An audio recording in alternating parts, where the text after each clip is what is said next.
Figure it out. Hello, this is Adam Koralik with Figure It Out Productions. The following video is part of our Quick Shoot series and is intended to aid the Dreamcast and gaming community. Hey guys, it's Adam here, and I've got a package that I'm going to be opening up for you. This is something that I ordered on Kickstarter in, I think it was December of 2012. And now finally the project is complete and it is here in almost basically December of 2015.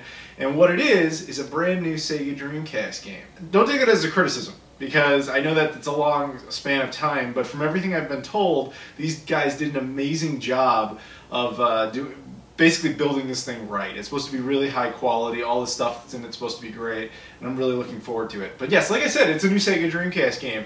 And inevitably, whenever I say that, there's always people in the comments like, are you serious? New Dreamcast game, it's 2015, or 2014, or 2013, or whenever I do this. Or next year, 2016, I'm sure. But yes, if you're not aware, the Sega Dreamcast does get new games every once in a while. But of course, those games are not made by Sega or by other big companies. They're made by independent developers and publishers. You know, guys who will make games and they'll choose to publish them on the Dreamcast. And as a Dreamcast super fan, that's awesome for me. That's why I always support these guys. Anybody who does this, it's just really, really cool that that happens.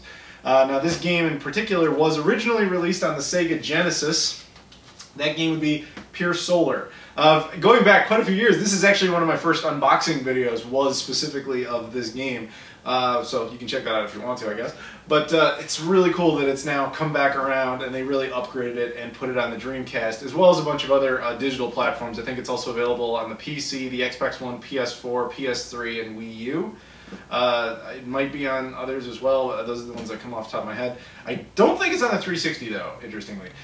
Doesn't matter. I'm me. I'm all pro physical content. So let's go. Let's unbox this here.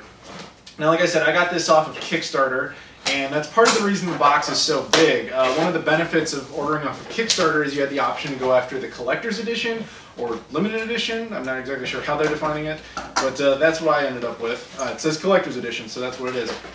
So let's take out these couple of items here. There's this little thing, which I'll go over in a moment, and then this other one. And then some packaging, so that's it.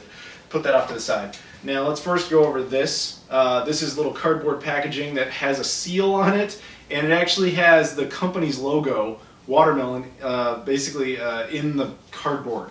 That's really, like, perforated into the cardboard. That's really, really cool. Yes, I'm gonna open all these little seals because I don't keep content sealed like this. But let's just go ahead and grab the scissors there, and I'll show you this item. It is a book. So it's basically, I'm told, is a strategy guide that comes with this little label. It's like a really comprehensive guidebook on the whole game, which is really cool. Very, very nice. Yeah, it's got all sorts of information on it. But yeah, there you go. That's really neat that that was made. It includes this little tassel thing so that you can bookmark your page and stuff. That is really neat. It's full color, really, really cool. There you go. There's that book. And now onto the actual collector's edition itself. Oh, that's gonna kill me to tear that. Maybe I can do it from up here. But yeah. So I have the American variant, which you'll see in a moment. One cool thing about these Watermelon releases is, like you saw with the Sega Genesis game, they also do alternate versions where they'll do the Japanese artwork or they'll do the European artwork, and you could pick which one you wanted. In my case, obviously with the Sega Genesis, I picked the American style artwork because, you know, I'm an American. But with this one, I did that as well. And sorry, I'm trying to get this out without damaging the paper too much.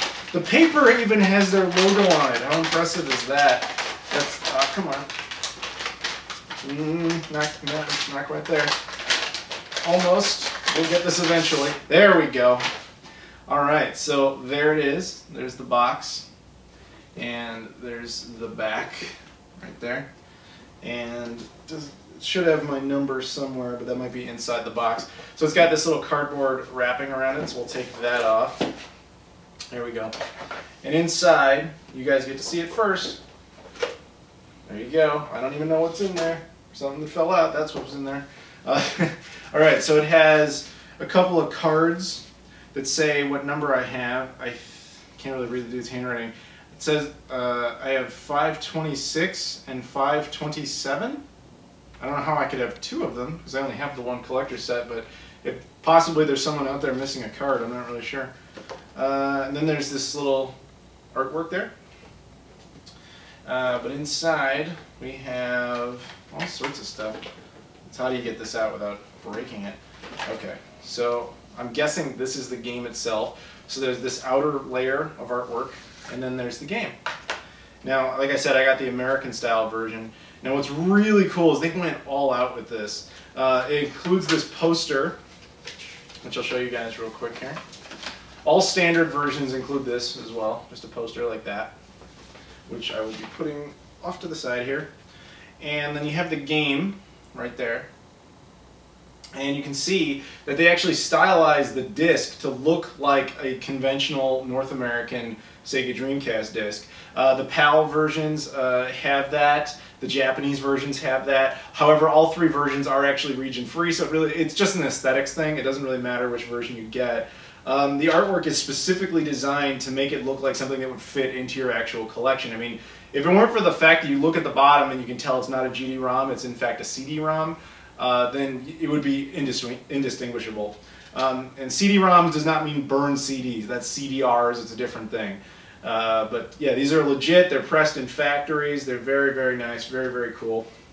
It includes some stickers right there.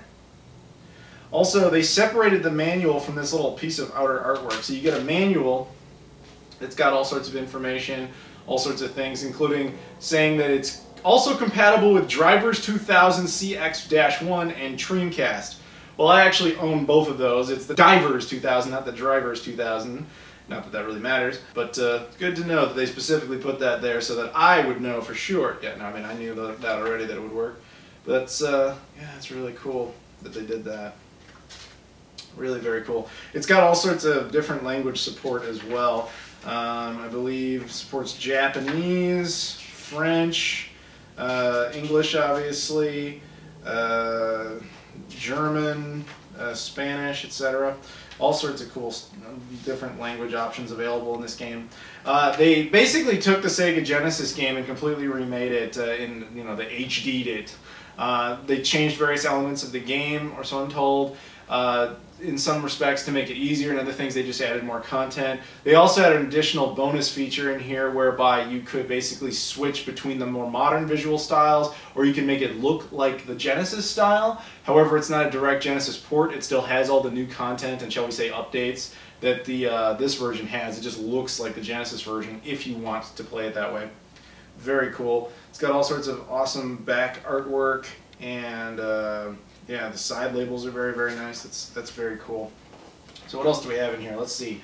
We have, this thing opens up like that, and inside we got some tissue paper, and we see, oh, that's pretty cool, a porcelain little mug. How cool is that?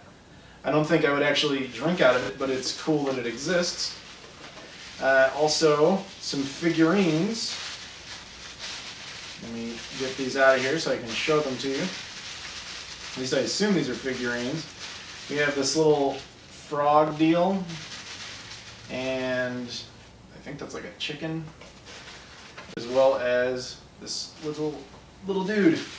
Yeah, so I think that's basically it. I don't think there's anything really else to it. It's just a really neat collector's edition set. So I thought I'd go ahead and show you guys some gameplay footage. I can't believe I didn't say this earlier, but this game is actually a JRPG. I know that's a type of genre that I know a lot of people have been requesting for the Dreamcast, so if that's something of interest to you, it is nice to get another Dreamcast game that is not a shmup.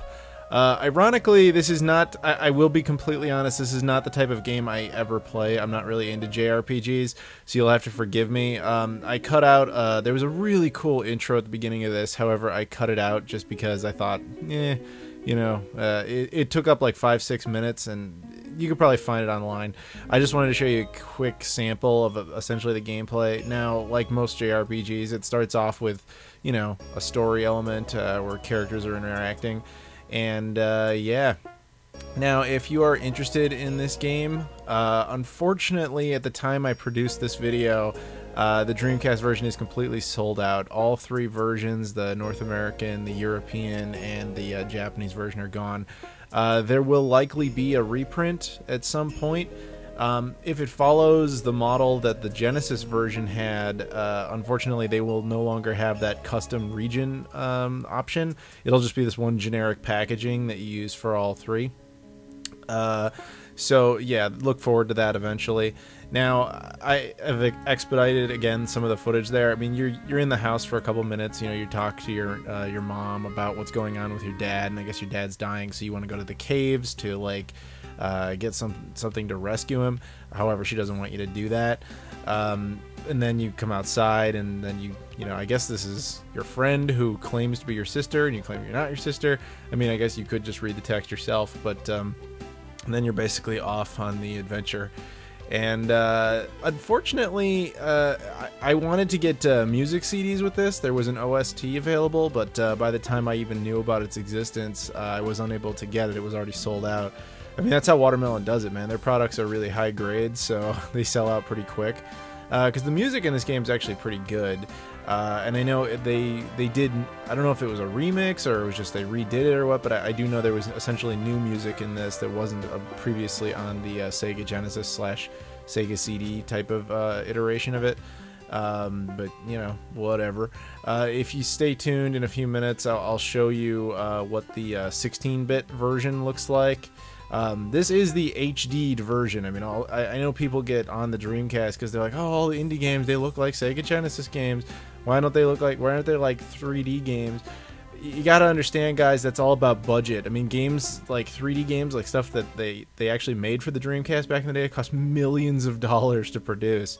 It's just not feasible. I mean, a Dreamcast game, honestly, is lucky if it sells like a few thousand copies. Most of them have print runs of like 500 to 1,000 copies at all. You would never recoup the amount of money it would take to produce a game like that. So that's why you get a lot of games like this that are essentially, you know, 2D, and they're still a lot of pain in the ass to make, but they don't cost literally millions upon millions of dollars to produce. I don't know what the original version of Pier Solar cost. I think this Kickstarter ended up with like $200,000, something like that. But here, real quick, I'll show you. You can switch on the fly. You can switch between the new HD textured version and then the 16-bit version, and there you go. You can actually see that it is different. I mean, you know, it is noticeably apparent that there are new textures and so on. But yeah, guys, that's essentially just a little clip I wanted to show you, and thank you guys for watching, and I'll see you all later.